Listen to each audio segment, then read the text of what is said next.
નમસ્કાર, સ્વાગત છે ગુજરાત ફર્સ્ટમાં સમાચારો સાથે હું છું દીપિકા। સમાચારની શરૂઆતમાં સૌથી મોટા સમાચાર અત્યારે મળી રહ્યા છે। અમદાવાદ વસ્ત્રાલ વિસ્તારમાં અસામાજિક તત્વોનો આતંક। ગુજરાત ફર્સ્ટનું બઝર વાગી ચૂક્યું છે અને સૌથી મોટા સમાચાર એએમસી આરોપીઓના ગેરકાયદે મકાન સામે કાર્યવાહી કરશે। જી હા, આરોપી રાજવીરસિંહ બિહોલાનું મકાન તોડવામાં આવશે। પોલીસને સાથે રાખીને ગેરકાયદે બાંધકામ સામે કાર્યવાહી થશે। અમરાઈવાડી વિસ્તારમાં આવેલ લવજી દરજીની ચાલીમાં કાર્યવાહી કરવામાં આવશે।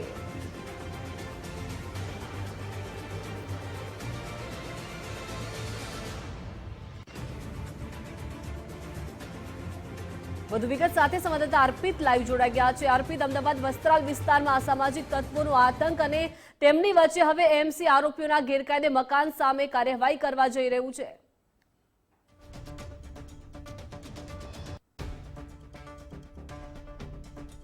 જે દબાણ તોડવાનું કામગીરી ચાલી રહી છે ત્યાં પહોંચે છે એ પણ હમણાં થોડી વારમાં સંબોધન કરવાના છે। એમને પણ આપણે સાંભળીએ।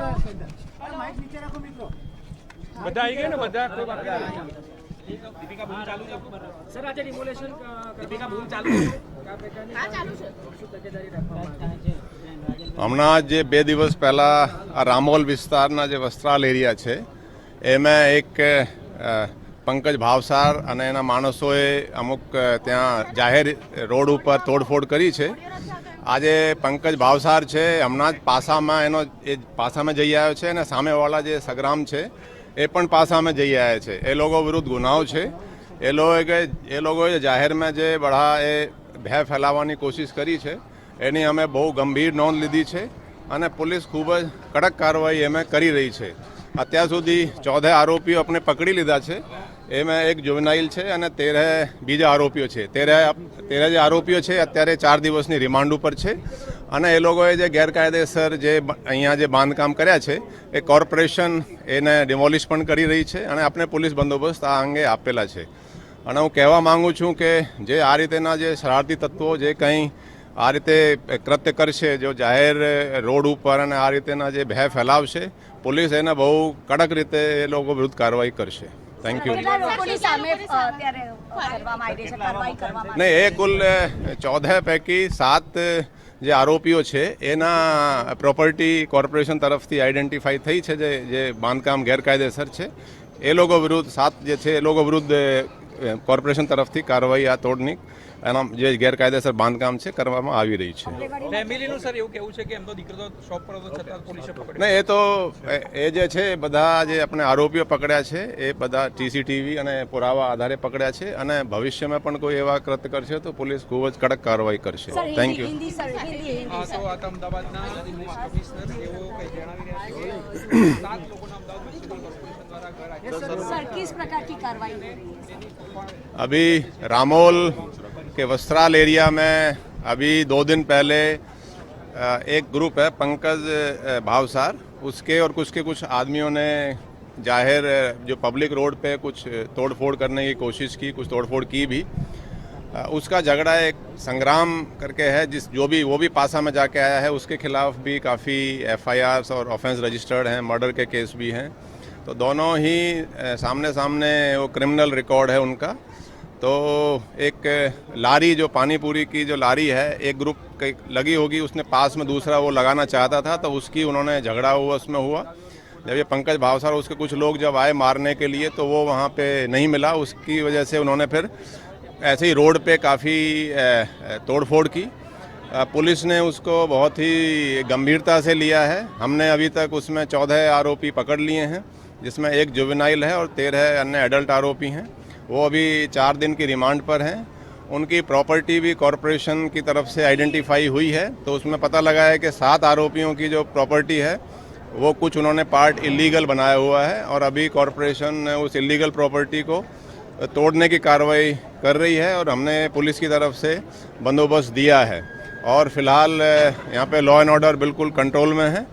और मैं ये भी कहना चाहूँगा कि कोई भी ऐसे तत्व जो अननेसेसरली भय फैलाएंगे रोड ऊपर, इस तरीके से जो कृत्य करेंगे उनके खिलाफ अहमदाबाद पुलिस तरफ से बहुत ही स्ट्रिक्ट कार्रवाई की जाएगी। Thank you. આપ જોઈ રહ્યા છો અમદાવાદ શહેર પોલીસ કમિશનર છે એ આ મુલાકાત લીધી હતી જે ચાલી આવેલી છે અમરાઈવાડી વિસ્તારમાં દરજીની ચાલી ત્યાં પોલીસ કમિશનર પહોંચ્યા હતા અને આખી જે પરિસ્થિતિ છે પરિસ્થિતિનો તાગ પણ તેમને મેળવ્યો છે. સાથે સાથે એ પણ ચીમકી આપી છે અને એ પણ જે આ સામાજિક તત્વો હોય એને સ્પષ્ટ મેસેજ આપવાનો પ્રયાસ કર્યો છે કે કોઈ પણ આ પ્રકારે ફરી આ પ્રકારનું કૃત્ય કરવામાં આવશે તો એમની સામે પણ આ જ પ્રકારે ઠોસ અને નક્કર કાર્યવાહી કરવામાં આવશે.